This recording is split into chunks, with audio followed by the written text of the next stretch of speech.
ஒரு காட்டுல ஒரு முனிவர் இருந்தார். ஒரு நாள் அவரை தேடிட்டு 4 பேர் வந்தாங்க. சுவாமி, எங்களுக்கு ரொம்ப நாளா ஒரு சந்தேகம்னாங்க.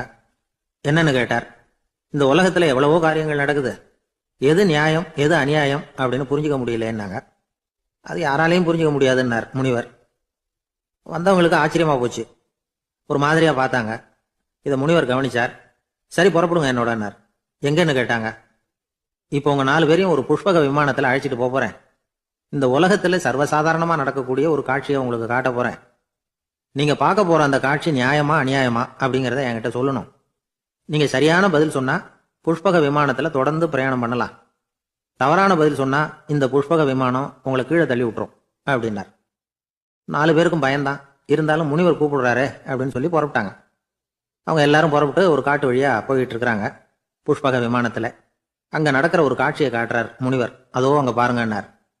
அந்த விமானத்துல இருந்தபடியே எல்லாரும் கீழே குனிஞ்சு பாக்குறாங்க. அங்க ஒரு தாய் புலி அப்பதான் குட்டி போட்டிருக்கு. குட்டிகளை ஈன்ற உடனே பசிக்கு இறை தேடி அந்த பக்கமா வருது. அதே நேரம் ஒரு தாய் மான், அதுவும் அப்பதான் குட்டி போட்டிருக்கு.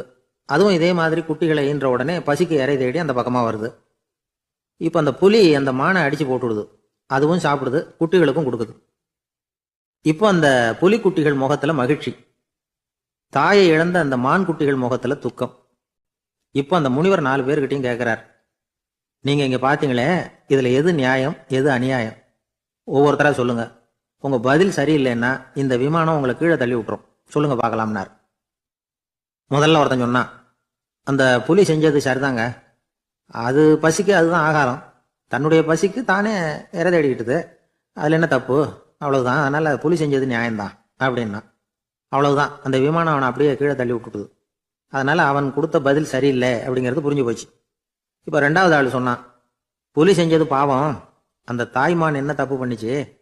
இப்ப அந்த குட்டிகளுக்கு யாரு ஆதரவு? அதனால புலி செஞ்சது அநியாயம் அப்படின்னா. அவ்வளவுதான், அவனையும் கீழே தள்ளி விட்டுட்டுது அந்த விமானம். இந்த பதிலும் சரியில்லை அப்படின்னு ஆயிட்டுது. இப்போ 3வது ஆள் வந்தான்.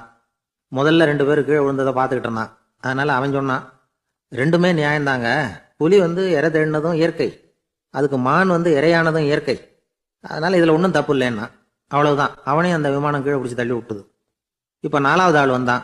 முனிவர் கேட்டார், நீயாவது சொல்லுப்பா, இந்த செயல்ல எது நியாயம்னார். அவன் தெளிவா பதில் சொன்னான். அதாவது என்ன சொன்னான்னா, எனக்கு தெரியல அப்படின்னா. அவனை விமானம் கீழே தள்ளல, சௌரியமா அழைச்சிட்டு போட்டுது. இவனும் பிரயாணம் சௌக்கியமா பண்ணானா. ஆக இதுதான் சரியான பதில்ங்கிறத முனிவர் உணர்த்தினார். இந்த கதையிலிருந்து நாம புரிஞ்சுக்க வேண்டியது என்னன்னா, இந்த உலகத்துல எவ்வளவோ காரியங்கள் நடக்குது. அதெல்லாம் ஏன் அப்படி நடக்குதுங்கிறதுக்கு எப்பேற்பட்ட பண்டிதராலும் பதில் சொல்ல முடியாது. தெரியாததை தெரியாதுன்னு ஒத்துக்கிட்டா வாழ்க்கை பிரயாணம் சுகமா இருக்கும். அதனால தேவையில்லாத விஷயங்களை புரிஞ்சுக்கிறதுக்கு நேரத்தை செலவு பண்ணிட்டு இருக்கக்கூடாது. வாழ்க்கையை குழப்பிக்க கூடாது. வாழ்க்கைக்கு தேவையானது என்னவோ அதை மட்டும் புரிஞ்சுக்கிட்டா போதும்.